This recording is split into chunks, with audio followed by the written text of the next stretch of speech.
a todos, bienvenidos a un nuevo desayuno diplomático de la Unión Europea y del Club Europeo.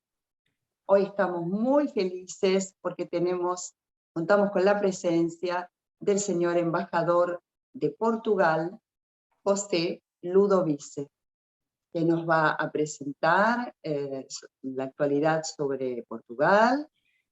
Va a comentar también sobre el rol de Portugal dentro de la Unión Europea y también sobre las relaciones entre Portugal y la Argentina. Luego intervendrá el señor Jordi García Martínez, jefe de Política, Prensa y Cultura de la Delegación de la Unión Europea en Argentina, que nos va a comentar sobre una muy interesante futura conferencia sobre el futuro de Europa. Un tema apasionante, por cierto. Y después, bueno, abriremos como siempre a las preguntas del público. Quiero recordarles que este ciclo de desayunos se hace también gracias al apoyo del proyecto Diplomacia Pública de la Unión Europea para América Latina. Así que, sin más, le voy a pasar la palabra al señor Bernardo Overweil, que es el nuevo presidente del Club Europeo, para que salude al señor embajador. Buenos días, Bernardo, gracias. Muy buenos días a todos. En nombre de la Comisión Directiva del Club Europeo, quiero darles la bienvenida a todos los asistentes a este desayuno diplomático, que ya es una tradición del Club Europeo, ir conociendo los distintos países europeos, sus culturas, sus bellezas arquitectónicas y paisajísticas, y especialmente también las relaciones que tiene cada país con la República Argentina y dentro de la Unión Europea. Nuestro agradecimiento en primer lugar al señor embajador José Ludovice, quien se ha prestado a darnos esta visión sobre Portugal, y al señor Jordi García Martínez de la Unión Europea, que siempre está presente también dándonos las novedades que tenemos de la Unión Europea. Bueno, sin más, espero que disfruten todos este desayuno y le quiero pasar la palabra entonces al señor embajador, señor José Ludovice. Adelante. Muy buen día, gracias Bernardo, gracias a todos por esta oportunidad de podermos charlarmos esta mañana en esta tradicional programa de desayuno del Club de Europa, y gustaría de empezar haciendo un poco el recogido de lo que tenemos en Portugal de la actualidad, de cómo estamos viviendo esta situación de crisis contra el combate contra la COVID, y después hablaría también un poco de nuestra participación en el marco de la Unión Europea, y finalmente también hablaría de la importancia de las relaciones bilaterales entre Portugal y Argentina. Para empezar, pues como todos sabemos, estamos viviendo una de las crisis más complexas y graves que vivió la humanidad en los últimos siglos, y que generó una importante reacción, combate a corto plazo, para podermos responder de una forma masiva a la pandemia del COVID y a sus consecuencias sociales y económicas. Primera cuestión, las vacunas, el tema de la solidaridad mundial y también el tema del acceso al crédito, que son dos puntos importantes, y esto engancha también después en el modelo de desarrollo futuro, que tiene que ser basado en una energía más verde y también digital. Más concretamente, sobre el tema relacionado con la situación en Portugal, nosotros estamos ya terminando, o sea, estamos en la fase final del esfuerzo de vacunación, o sea, Estamos ahora vacunando a la categoría abajo de los menores de 18 años. Y tenemos en este momento una población de 10 millones, 3 de habitantes.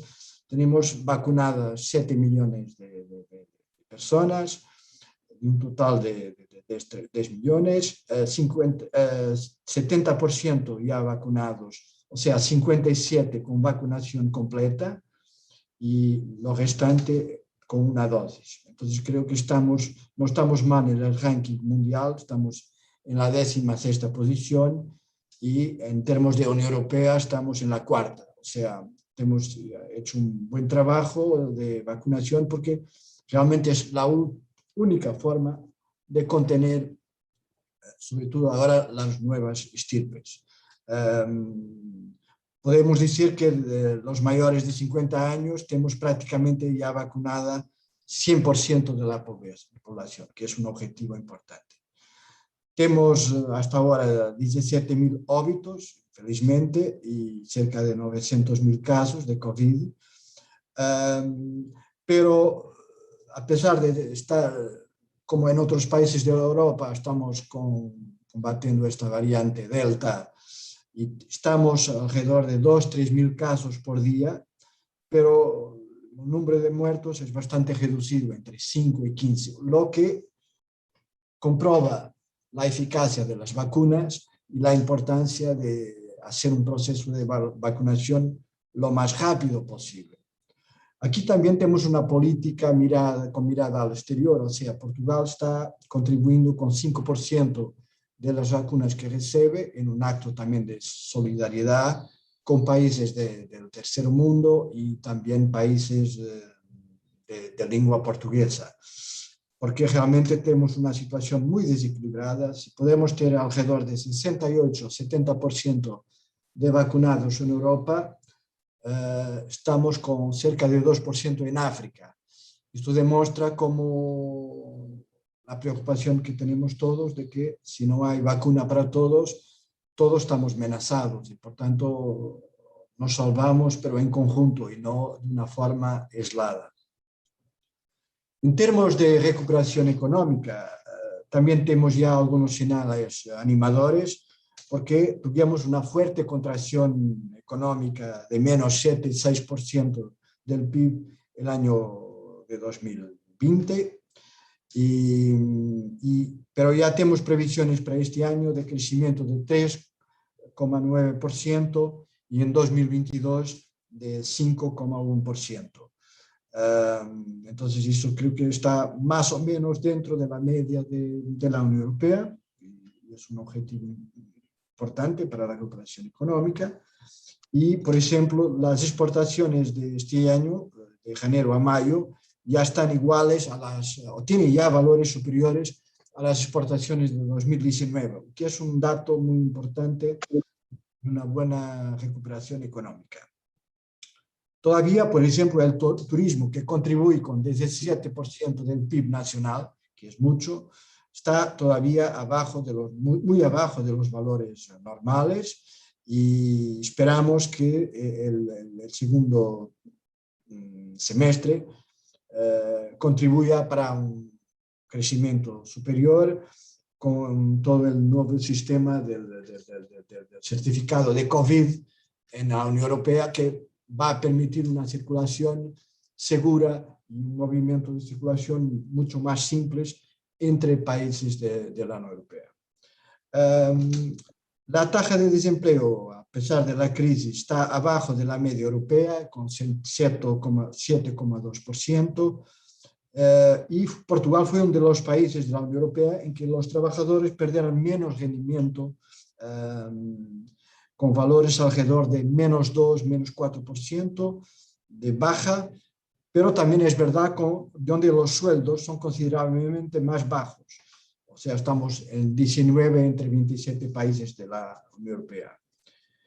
En materia de gastos sociales, también la crisis en Portugal se encuentra en medio de la tabla de los países de la Unión Europea, porque estamos en una situación más o menos equilibrada, y Portugal tiene hoy uno de los déficits más bajos de la Unión Europea, bien inferior también a la media, pero en contrapartida la deuda pública, esto es una de las más altas de la Unión Europea y a pesar de tener una tendencia a bajar en 2022.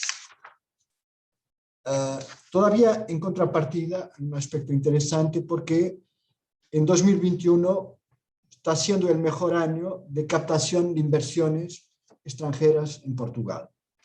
Tenemos dos razones para este suceso como datos importantes. Estamos viviendo una tendencia global de aproximación de las cadenas de valor y de abastecimiento que están siendo reorganizadas en Europa. Ese es un dato importante, lo que torna a Portugal un país atractivo para inversores, por ejemplo, del centro de Europa, pero también para Estados Unidos y Canadá. Tenemos hoy un ecosistema de atracción de inversiones muy dinámico y competitivo que supimos montar aliado a una imagen de país seguro y con estabilidad y generador de talentos, que es un elemento también importante. Hoy Portugal se puede decir que es un país moderno, sofisticado, con la mirada al futuro, que puede juntar tradición e innovación en su proceso creativo. Estamos desarrollando en estos últimos años clústeres importantes en áreas como aeronáutica, industria espacial, defensa, industria automotora, materiales de construcción innovadores, design en industria cultural y creativa, también en el fashion, y tenemos también produciendo hoy productos agroalimentarios de alta calidad y fabricación sofisticada, innovadora en vinos, aceite de oliva y gastronomía mediterránea también. Somos líderes en innovación, en la protección de florestas, tratamiento del corcho, pasta de papel, salud y life science, también en design inmobiliario moderno, y estamos también con una industria textil innovadora y también en el sector de tecnologías de información y comunicación avanzamos bastante y también en el sistema de infraestructuras de ingeniería, dominios como energía, agua, economía marítima o instalación, por ejemplo, de centros de servicio compartidos y de outsourcing muy importantes. Y claro, tenemos siempre la tradicional y somos muy fuertes en turismo. Atingimos en los años pasados 30, 35 millones de turistas al año, que para un país de 10 millones es importante. Tenemos 3.000 horas de sol para ofrecer, creo, 600 kilómetros de playas, de paisajes muy bonitas y también inúmeros monumentos históricos reconocidos por la UNESCO, que en el plan cultural son muy enriquecedores para quien visita Portugal y hace un recorrido por el país. Estamos también acreditando que por hacer y queremos hacer un buen aprovechamiento de los fondos de recuperación y resiliencia otorgados a Portugal, que serán ciertamente muy importantes para apresar la recuperación económica y desarrollar la economía basada en la economía verde y digital. Portugal fue el primer país de la Unión Europea a entregar en Bruselas el Plan Nacional de Recuperación y fue también igualmente el primero a ser aprobado por la Comisión Europea. Entonces estamos en la primera línea de esta campaña que envuelve también todos los países de la Unión Europea para recuperar nuestras economías. Es un factor fundamental en este momento. Después podría hablar aquí rápidamente de la presidencia portuguesa de la Unión Europea, que fue para nosotros un marco importante en estos 6 meses, en que intentamos avanzar los grandes temas de la agenda europea. Y en ese sentido, creo que estamos muy satisfechos con los resultados alcanzados en materia de la gestión de la COVID, por ejemplo, y del proceso solidario de vacunación, la economía y las facilidades de recuperación, los fondos de resiliencia que avanzaran durante nuestra presidencia, están ya siendo distribuidos a la medida que cada país aprueba su plan nacional, También fue central para nosotros la cuestión de la agenda social como un factor de inclusión fundamental y para una recuperación económica inclusiva en que nadie se quede para atrás. También aprobamos la ley de la reforma de la PAC, un instrumento importante, y como otros resultados importantes, el nacimiento de la conferencia sobre el futuro de la Europa, que creo que Jordi hablará de ese tema después, y que realmente es muy importante para la reflexión de lo que creemos en Europa, no solo tener una discusión más abierta, pero también, o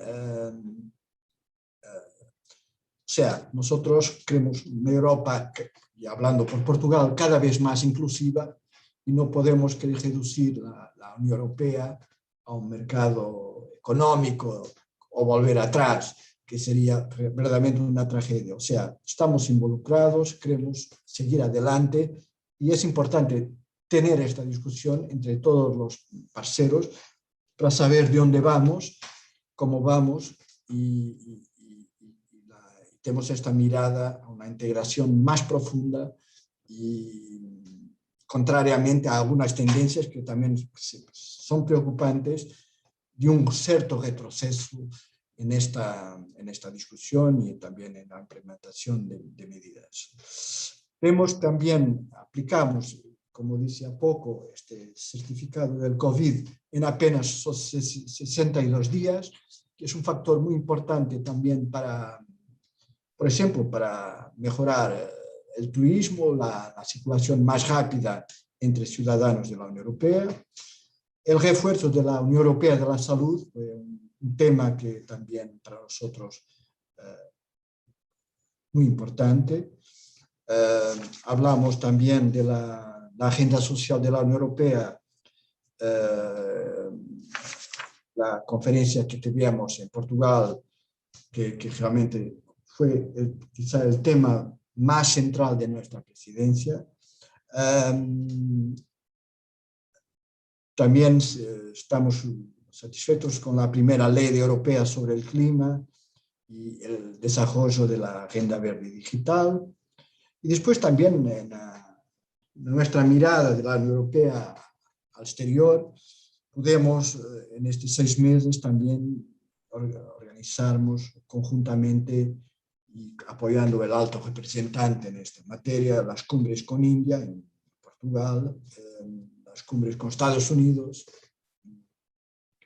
muy importante, con Canadá, que son marcos muy importantes para la recuperación de la relación transatlántica que tenemos, y después también de la llegada de la nueva administración Bush, Biden, y eso realmente para nosotros, siempre tradicionalmente atlantistas, es un tema para Portugal muy importante. Aquí también quería hablar de algunos temas globales que impactan a Portugal y que nos preocupan y que estamos en ese sentido muy alineados también con la Unión Europea. Hablamos ya de las cuestiones sociales y económicas y del combate a la pandemia. Tenemos también una mirada a los temas de la paz y seguridad que son importantes, en temas como resolución de conflictos, el desarmamiento, la prevención de conflictos, las luchas contra el terrorismo y el narcotráfico, tráfico humano y migración irregular. Son temas que acompañamos con mucha atención en el plan internacional. También la lucha contra los cambios climáticos. Estamos asistiendo a un colapso de la biodiversidad y de los ecosistemas, que es un factor muy preocupante. También el tema de la protección de las forestas, de los océanos. En este tema vamos a tener en Portugal una conferencia organizada sobre océanos con la Organización de las Naciones Unidas a nivel mundial, que será realmente un tema en este ámbito muy importante de discusión.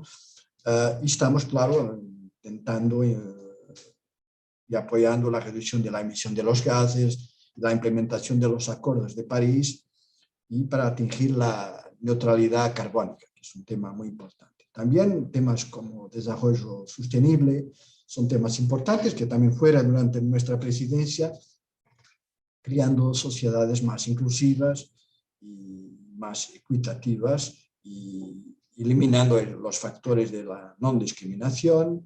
Y también otro tema fundamental que es la centralidad de los derechos humanos.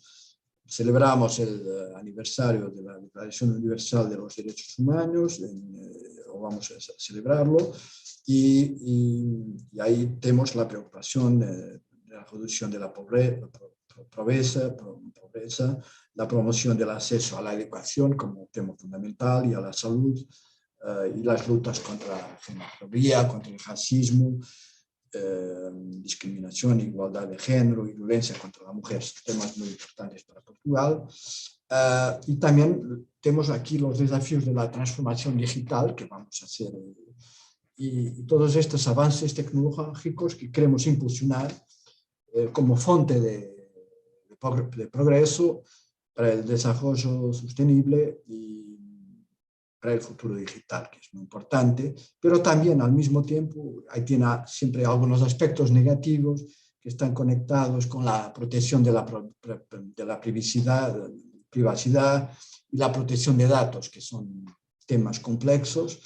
Y por último, también para nosotros un tema fundamental que es el refuerzo del multilateralismo, el respeto de la ley internacional, y en ese sentido, como referencia, la reforma de las Naciones Unidas y su refuerzo, y también la importancia que tiene el multilateralismo como antídoto contra el populismo, contra los nacionalismos y los intereses hegemónicos. Aquí también estamos muy en línea, como dice al principio, con los temas fundamentales en el marco de la Unión Europea, y creo que en este capítulo son lo que quería subrayar.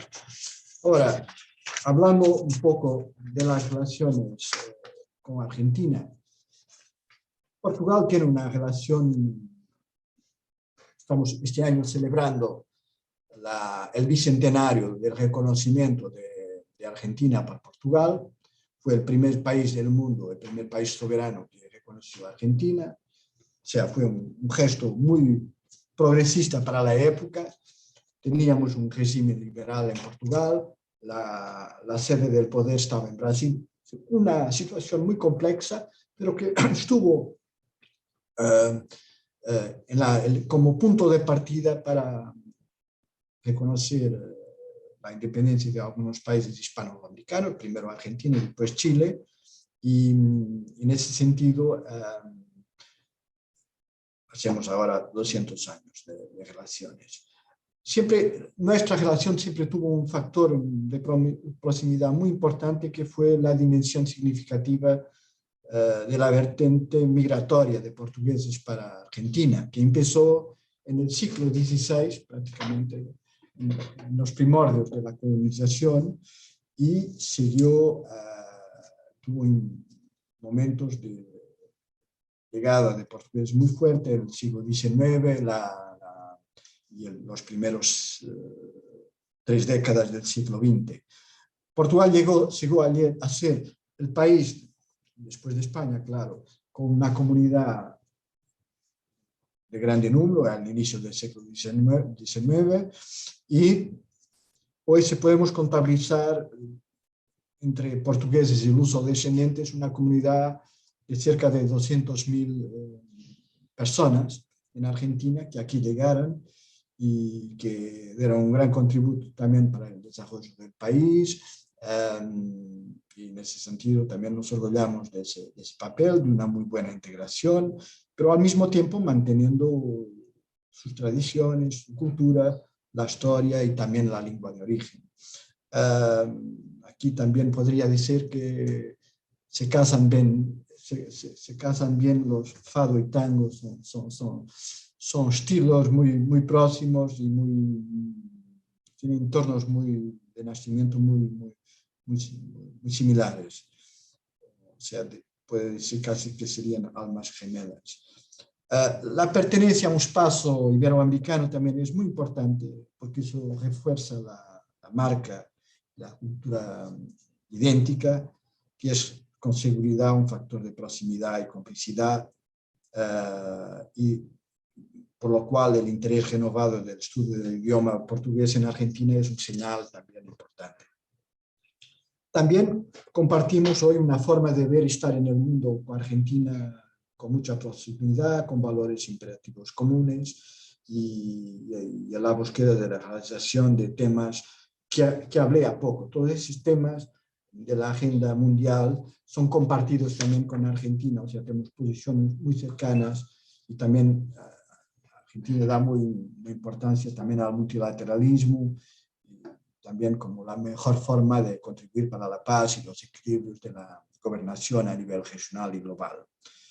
Creemos que las visitas recientes del presidente de Argentina a Portugal, la primera todavía como candidato presidencial y la segunda como presidente, ilustran bien la afinidad y proximidad política entre gobiernos y también la forma de abordar los problemas que afectan al mundo actualmente. En ese momento también Portugal reiteró a Argentina su apoyo en la negociación de los términos más favorables de la deuda argentina con el FMI, que era un tema realmente importante de la gira que el presidente Alberto Fernández ha hecho a varios países de Europa. Y también ahí también hablamos de los derechos especiales de giro como instrumentos importantes para paliar daños económicos, que sería un tema importante. Entonces esperamos que también estos 200 años de relacionamiento diplomático que iniciamos, que es un percurso importante, fue una primera fase, es la recuperación, el reconocimiento de la independencia de Argentina, algo muy innovador en la época, pero hoy estamos en otro momento y aquí quería hablar con un tema que tuvo menos suceso durante la presidencia de la Unión Europea, fue justamente el tema de la ratificación del acuerdo de asociación entre la Unión Europea y Mercosur. Nosotros siempre acreditamos que podrá ser un instrumento geoestratégico fundamental para reforzar un bloque comercial y económico muy ambicioso y generador de prosperidad e innovación tecnológica en los dos sentidos. Creo que con eso podemos obtener mutuamente beneficios importantes. Ahora, quería que si lo logramos, realmente sería quizá el mayor acuerdo comercial entre estos dos bloques de siempre, pero es importante, yo creo aquí,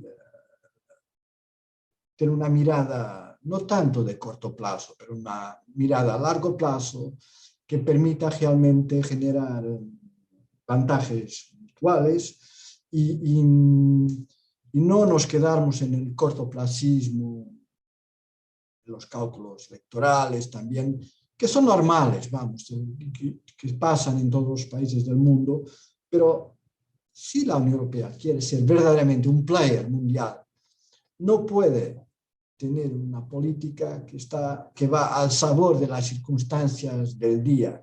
O sea, acredito que tenemos que ser más cosmopolitas, tener una otra dimensión en nuestra relación.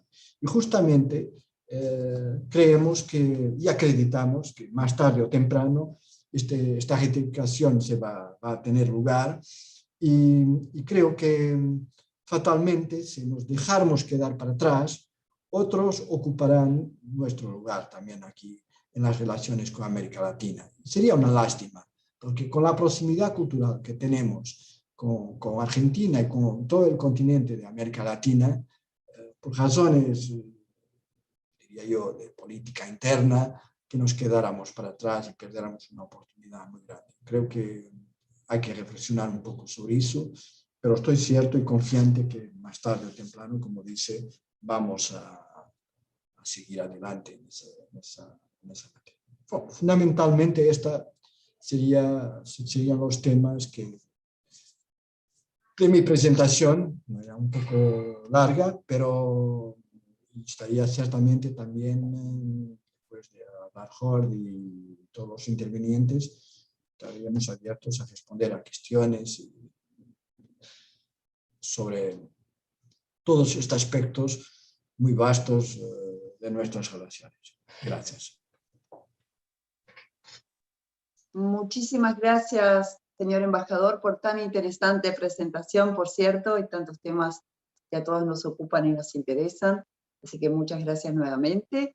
Y ahora le damos la palabra al señor Jordi García Martínez, de la Delegación de la Unión Europea. Pero primero vamos a compartir un video muy interesante sobre la conferencia sobre el futuro de Europa. Por favor. The world is changing fast. How should the European Union evolve to face new challenges? What would strengthen its democracy and make it fit for the coming decades? What about the economy, the environment, our health? Your views count. The European Parliament has laid the foundations of the Conference on the Future of Europe alongside the European Commission and EU countries. Abbiamo l'opportunità di riscoprire l'anima del progetto europeo e farla vivere nella contemporaneità. Invitiamo quindi tutti i cittadini europei a partecipare alla conferenza e a costruire l'Europa di domani affinché diventi davvero la loro Europa. The conference, which was delayed by the pandemic, will begin soon. At the heart of the conference will be you, Europe's citizens and civil society representing your interests, on the ground at local, regional, national and European levels. People will be able to debate, discuss and share ideas in citizen panels. While anyone can participate, young people especially are encouraged to give their feedback through digital platforms and events, such as the European Youth Event in Strasbourg. The conference will be chaired by the Presidents of the European Parliament, the Council and the Commission. When the conference reports its conclusions in spring 2022, Parliament will use the findings to push for an EU which has the priorities of Europeans at its heart and is ready to address their concerns. Buen día a todos y a todas. Muchas gracias, Andrea. Muchísimas gracias, embajador, por esa presentación tan interesante sobre Portugal y Argentina, sobre Portugal en la Unión Europea, un país tan importante que entró al mismo tiempo precisamente que el mío, que España, en 1986. Y hemos circulado los dos países juntos en esa aventura europea.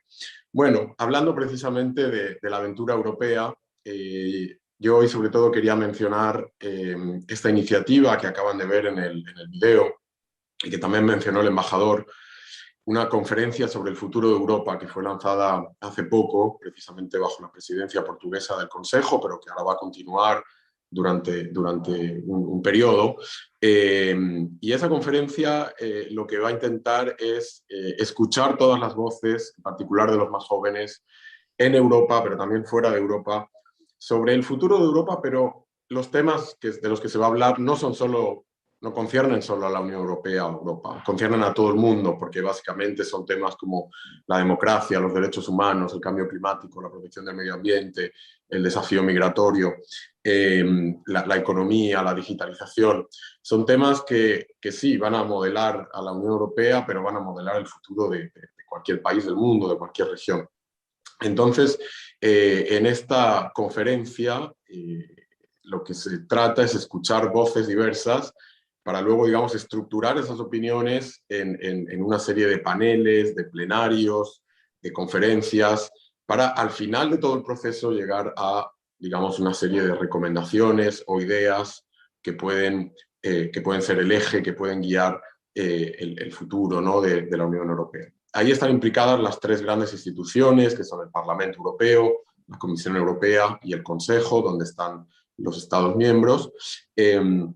Ahí todo funciona, digamos, a partir de una plataforma digital. Creo que en el video se veía, pero repito que la página web, digamos, es futureu.europa.eu. O sea, lo esencial es lo de future, es un juego de palabras entre future en inglés y EU, que es European Union, Futureu, .europa.eu.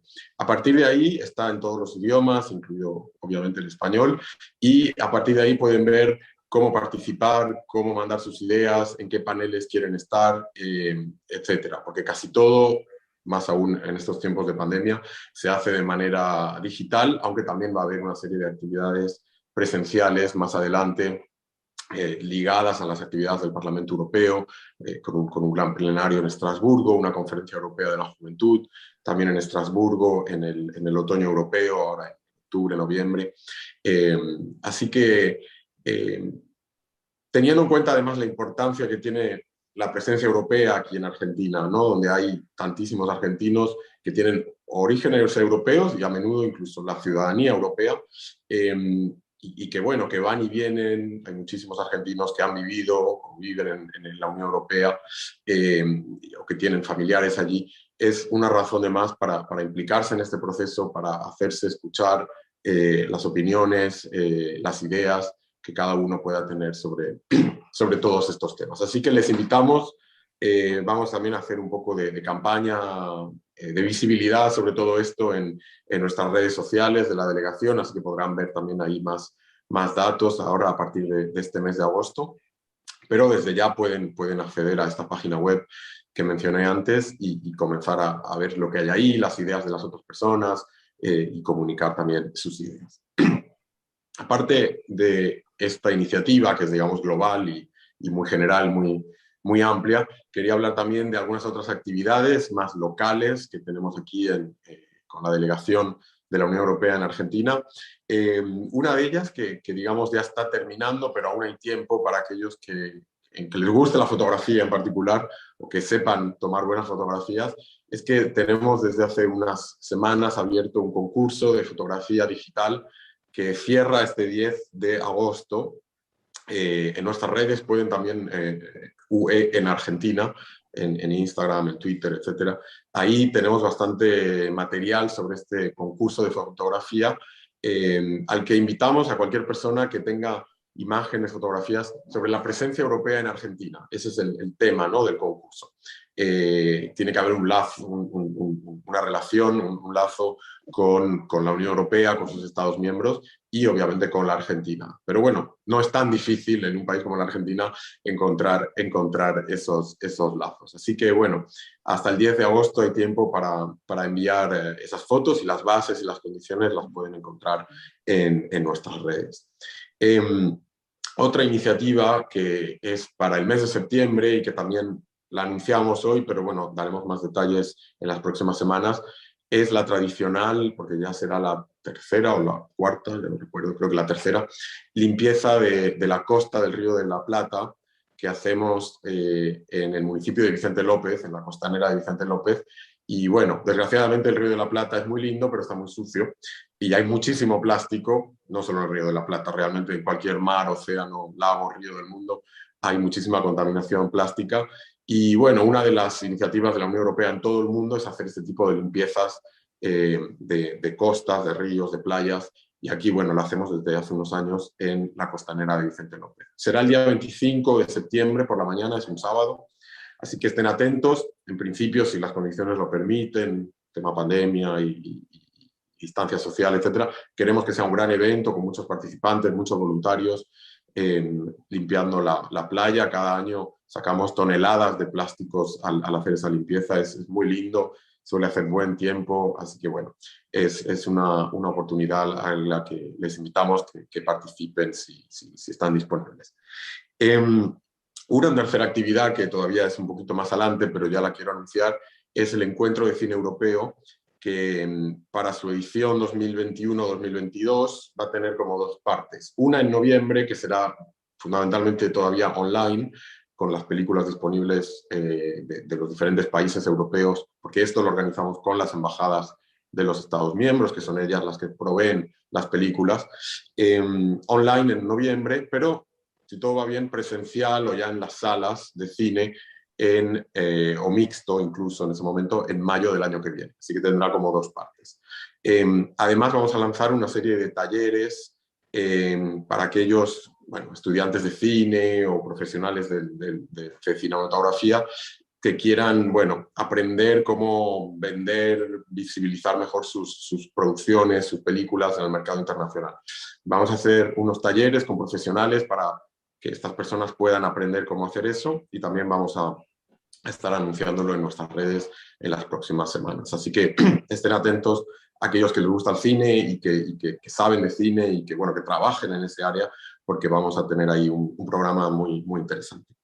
Y ya lo último que quería mencionar es que durante este mes de agosto, nuestra actual embajadora, que seguro todos conocen, Otma Yokolish, está terminando ya sus funciones tras 4 años en Argentina, y que, bueno, en septiembre o principios de septiembre, final de agosto, estará llegando un nuevo embajador que se llama Amador Sánchez Rico, que es diplomático del Servicio Europeo de Acción Exterior. Actualmente él está en Bruselas, pero bueno, va a ser el nuevo embajador, y seguro hablaremos con Andrea para invitarlo a uno de los próximos desayunos, para que tenga la oportunidad también él de presentarse y empezar a conocer a todos nuestros amigos del Club Europeo, de las colectividades europeas y a todos aquellos que participan en estos desayunos, estudiantes, etc.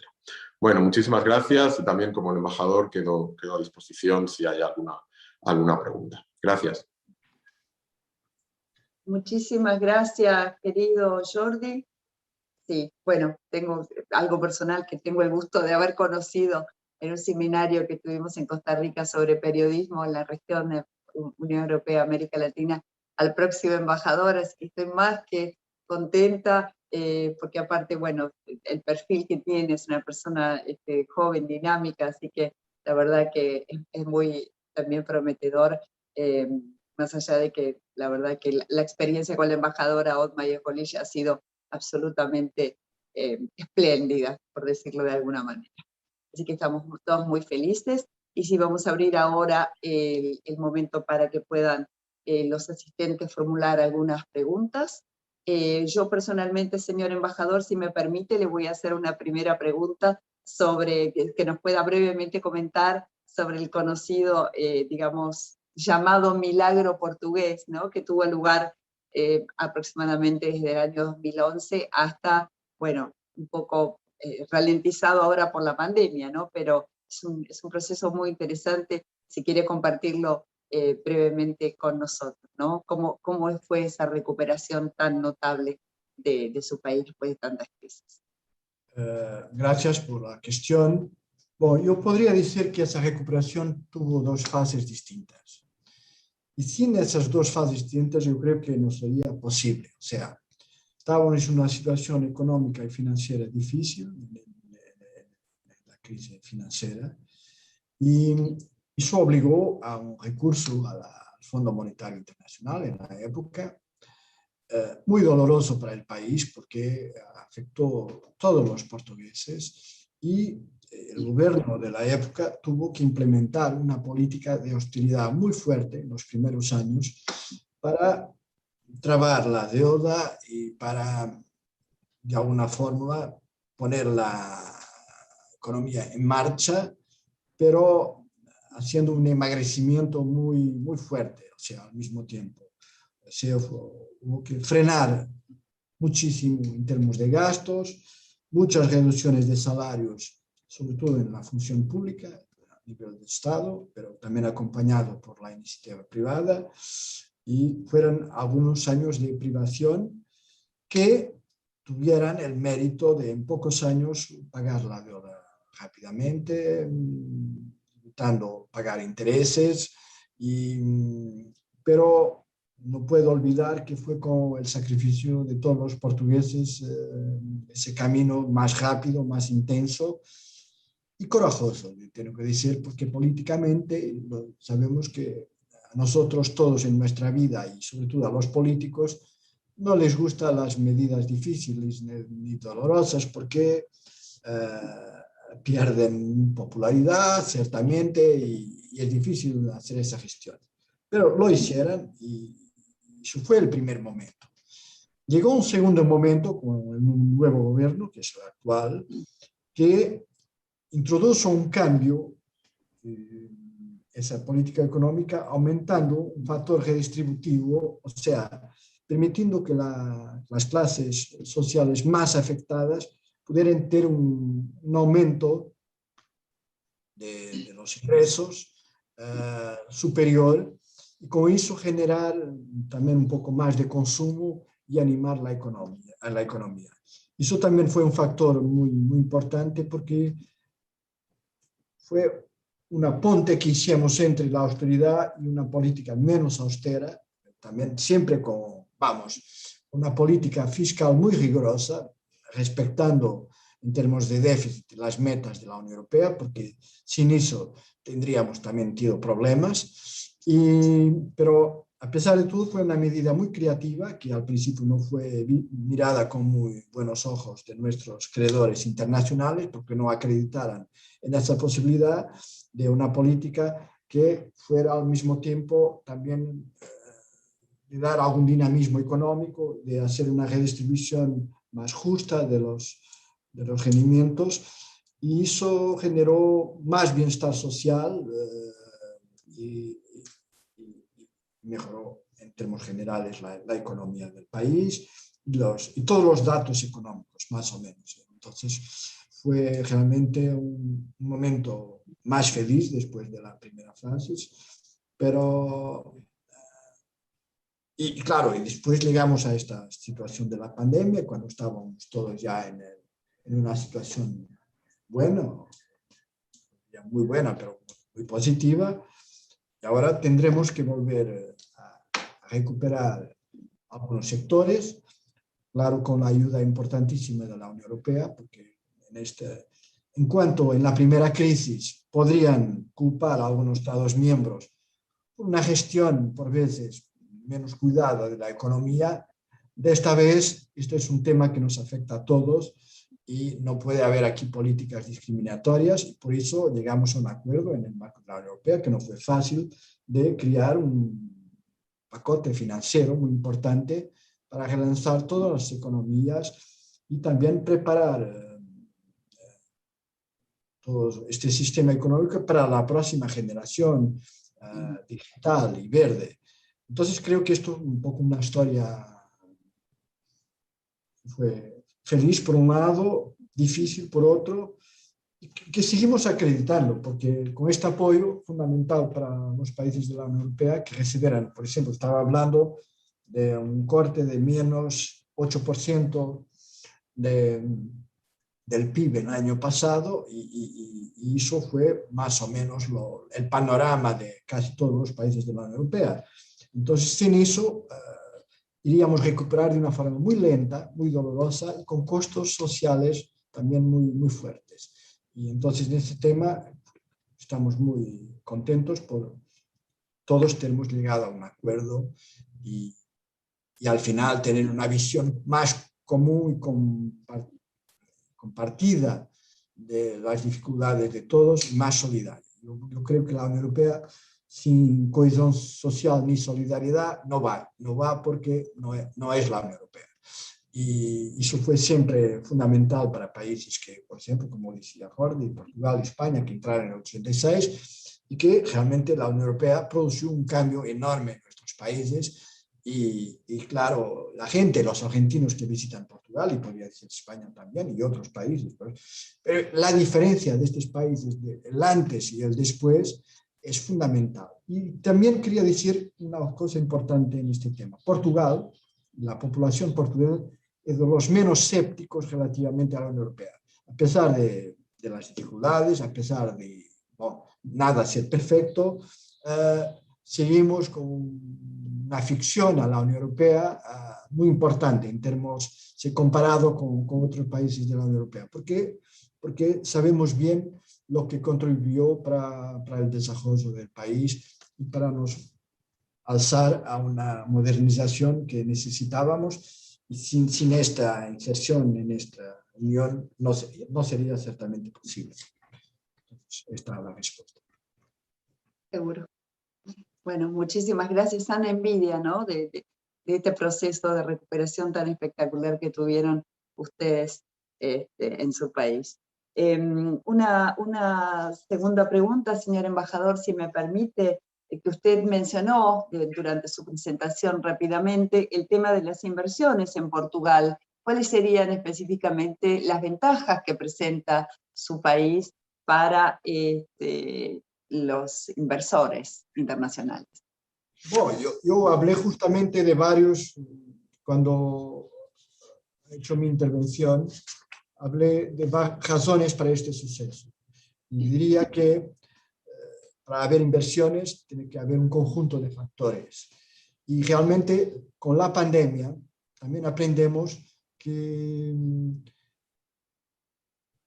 habría que cambiar algo en las cadenas de producción, las cadenas de valores, para no estarmos, o sea, estamos realmente en un mundo global, interdependiente, eso es absolutamente un hecho, pero habría que reaproximar un poco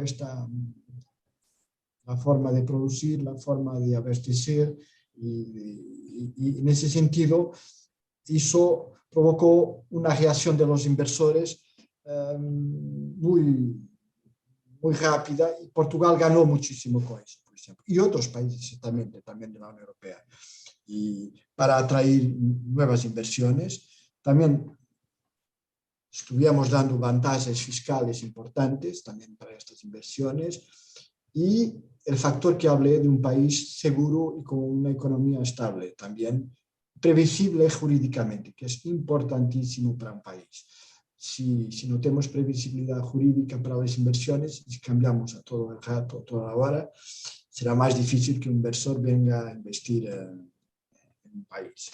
Entonces, esos son para mí factores que se tienen que mirar de una forma conjunta, y también ya teníamos un ecosistema de atracción de inversiones muy competitivo, y eso fue también Estamos, como mencioné, también desarrollando clústeres que nos permite que a las empresas portuguesas puedan hacer parte rápidamente de esa cadena de inversiones e integrar esa cadena de producción. Entonces, y hay todo también que lo beneficiamos hoy, tenemos la industria, renovamos nuestros puertos, lo estamos haciendo de una forma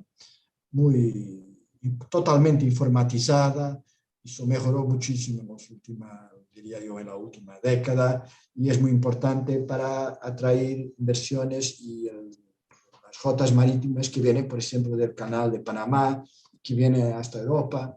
Todos esos temas y las inversiones que tenemos en esos puertos, que vienen de varios países de la Unión Europea, unos más próximos, otros más lejos, tienen que ver justamente con aprovechar toda esa dinámica de modernidad.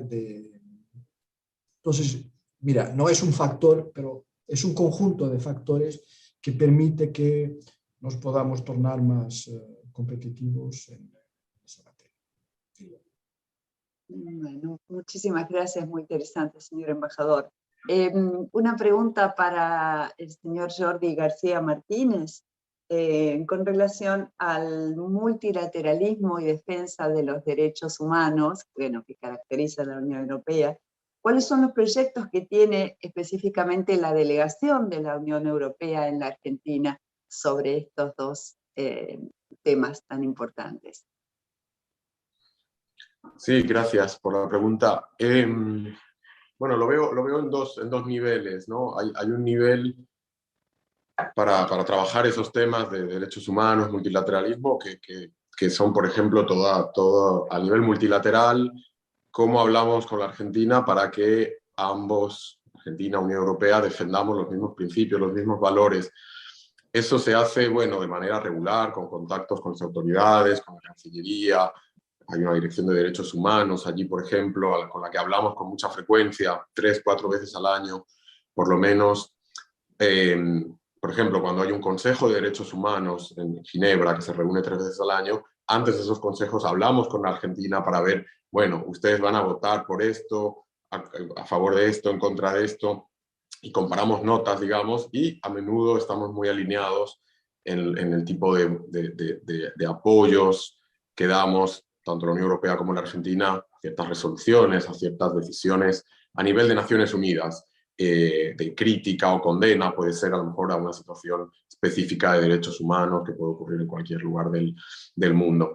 Eso es un nivel del trabajo que se hace. Otro nivel es más local, yo diría, y es obviamente el de apoyar a la sociedad civil y a las ONGs, y a veces también a entidades del gobierno o de universidades, pero bueno, el foco realmente es con la gente que está ahí trabajando ayudando a las personas que lo necesitan con proyectos de derechos humanos. Y bueno, ahí el año pasado nuestra sección de cooperación lanzó una gran convocatoria. Había creo que 6 millones de euros disponibles, que es bastante dinero, y bueno, tuvo mucho éxito, hubo 300 o 400 organizaciones que enviaron sus proyectos. Al final solo se pudieron premiar o dar ayuda a, no sé, son 11 me parece, y la mayoría de estos proyectos están en provincias más desfavorecidas de la Argentina, en Salta, en Jujuy, en el norte. Muchos de estos proyectos trabajan con pueblos originarios, que son a menudo los más discriminados, los que tienen peor acceso a la salud, a la educación, a la alimentación. Y bueno, son proyectos que combinan a menudo una ayuda social con también un elemento medioambiental, porque a menudo estas comunidades viven en lugares a lo mejor que medioambientalmente están amenazados por incendios, por talas de bosques, por desertificación, por falta de agua, etc. Así que bueno, se combinan varias cosas. Y luego, aparte de estos proyectos de los que hablo, también hay varios proyectos más grandes, por ejemplo, sobre todo el tema de la igualdad de género, la lucha contra la violencia contra las mujeres, que eso es un gran programa que se llama Spotlight, que implementamos en varias provincias de Argentina desde el 2018, y que también va en nuestra agenda de derechos humanos. Así que, bueno, no, seguro me olvidé algo, pero básicamente están esos dos niveles, ¿no? El nivel un poco de la discusión diplomática en Naciones Unidas, etcétera, donde tenemos muy buen contacto con las autoridades argentinas, y luego ya el nivel del trabajo con la sociedad civil a través de proyectos. Así que esas son dos de las maneras en las que intentamos avanzar esta agenda de derechos humanos y del multilateralismo también, ¿no? A través de Naciones Unidas. Muchísimas gracias, Jordi. Sí, nuestra más absoluta admiración, sobre todo por lo que están haciendo con proyectos de cooperación en la provincia de Salta, ¿no? Con las poblaciones menos favorecidas. Es así. Así que no nos queda más que agradecer, porque se nos está acabando el tiempo. En nombre del presidente del Club Europeo, en mío propio, a todos los que han participado hoy de este evento, por supuesto al señor embajador del Portugal, al señor Jordi García Martínez de la Unión Europea, invitarlos a que nos sigan en nuestras redes sociales, tanto del Club Europeo como de la Unión Europea, para poder conocer de todos estos temas tan interesantes que se tratan aquí. También, obviamente, tenemos un programa de radio que se llama Hola Europa, que también cuenta con el auspicio de la Unión Europea, al igual que este ciclo de desayunos diplomáticos, que ya creo que ya hace más de 3 años que estamos llevándolo adelante de esta manera, y que se enmarca dentro del programa de diplomacia pública de la Unión Europea para América Latina, liderado en este momento, administrado en este momento por la Organización de Estados Iberoamericanos con sede en Madrid. Así que no me queda más que despedirme, agradeciéndoles a los que han podido compartir con nosotros estas horas de la mañana, invitarlos al nuevo desayuno diplomático que esperemos sea en el mes de septiembre. Así que muchísimas gracias a todos y hasta el nuevo desayuno diplomático.